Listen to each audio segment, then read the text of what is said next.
સુશીલા એ આ પતિનો અયાચક વ્રતને ક્યાંય તોડતી નથી. ઘરમાં ખાવાનું નથી. ઘરની ઢાંકણ એટલે સ્ત્રી, ઘરનું ઢાંકણ કહેવાય. સાંભળજો, ખાલી એક દ્રષ્ટાંત છે, દ્રષ્ટાંત સાંભળ, સમજવા પૂરતું, તો હાસ્ય માટે. કે બે મિત્ર હતા ને બે મિત્ર કોઈ પાઠશાલામાં કે કોઈ બારે હોસ્ટેલમાં ભેગા રહેતા હશે અને એ ભેગા ભણતા અને ભેગા રહેતા ને પછી ઘણો સમય થયો એટલે નોખા પડી ગયા. એ એના ગામ રહેવા માંડ્યો ને આ આના ગામ રહેવા માંડ્યો.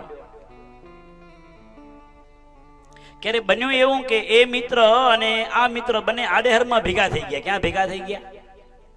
આડેહરમાં. એટલે 12 ગામથી દૂરથી મિત્ર આવ્યો તો એને મળ્યો. એ કે ઓહો ભાઈ, ઘણા ટાઈમ પછી આપણે મળ્યા, વાતો બે કરે.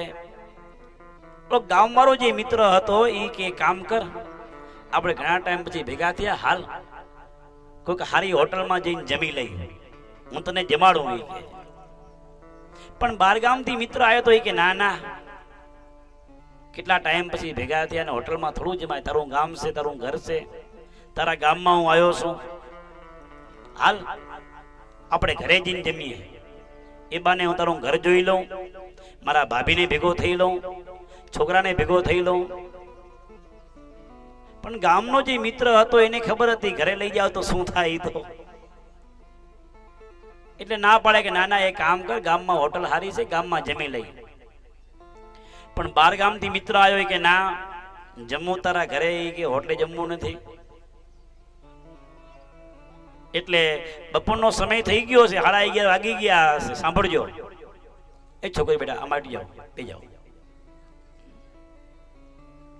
એટલે 11:30 સમય થઈ ગયો હશે. એટલે એ ગામનો જે હતો મિત્ર, એ બારના મિત્રને લઈને ઘરે આવ્યો અને ઓલા બેન રસોઈ કરતા હતા રહોડામાં. એટલે સીધો ઘરમાં પહોંચી ગયો રહોડામાં. મહેરબાની કરજો, આજે કાંઈ બોલજે નહીં, આજે મારો એક મિત્ર છે, એને લઈ આવ્યો છું, ઘણા ટાઈમ પછી ભેગો થયો છે, તો આજનો દી એને જમાડી દે બસ.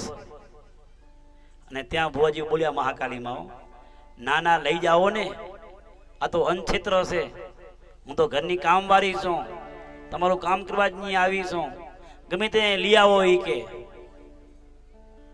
પણ ઓલો કે મહેરબાની કર, હું ક્યારેક કોને લઈ આવું છું, આ મારો મિત્ર બહુ મને આગ્રહ કર્યો ને એટલે હું લઈ આવ્યો, આજનો દી આને જમાડી દે, હવે પછી હું ક્યારે કોઈને નહીં લઈ આવું ઘરે ખાવા બસ. એ કે તો આજનો દી આને જમાડી દે બસ, આજનો દી મારી લાજ હાચવી લે. એ કે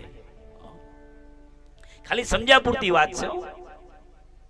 એટલે ઓલી બેને કીધું કે કામ કરો, જો મગની દાળ બનાવી છે, મગની દાળ બની ગઈ છે, હવે બીજી વાર હું શાક નહીં બનાવું, રોટલા ઘડવાના બાકી છે, હજી રોટલા ટીપવાના કે બાકી છે, આપણે રોજ 4 બનાવી એની જગ્યાએ 5 બનાવી નાખીશ, 6 બનાવી નાખીશ, પણ શાક બીજી વાર નહીં થાય. દાળ બની ગઈ છે, આટલી છે ને આટલામાં જ હલાવી લેજો, બીજી વાર માંગજો નહીં. કે ઓલો કે હારું હાલ ને, એટલામાં હલાવી લેશો. એ કે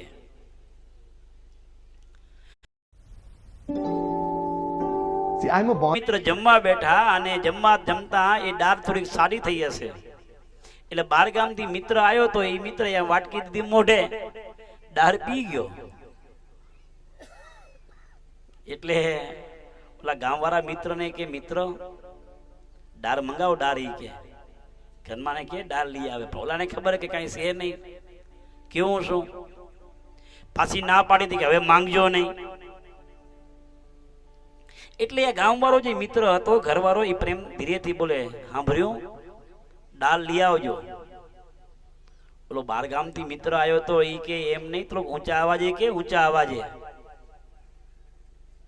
એટલે ઘરવાળાએ કીધું કે સાંભળ્યો, દાળ લાવજો. એ કે અને અવાજ રહોડામાં ગયો. એટલે એક વાટકી જેવી દાળ પડી હશે તપેલીમાં, અને તપેલી લઈને નીકળ્યા, ભદ્રકાલી નીકળે એમો. અને જ્યાં બે મિત્ર ખાતા હતા ત્યાં આવીને તપેલી પસાડી, હાલો હા. એ કે દાળ. એ કે ના પાડી હતી ને, માંગજો નહીં, માંગજો નહીં. તો એ કે અડધી વાટકી જેવી દાળ હશે, ઢેરાઈ ગઈ ભાઈ. અને આ તો બને હટોહટ ખાતા ખાતા હાથ ધોઈ અને ઊભા થઈ ગયા. જઈને બારે ડેલો હતો, ડેલામાં બેઠકમાં બેઠા.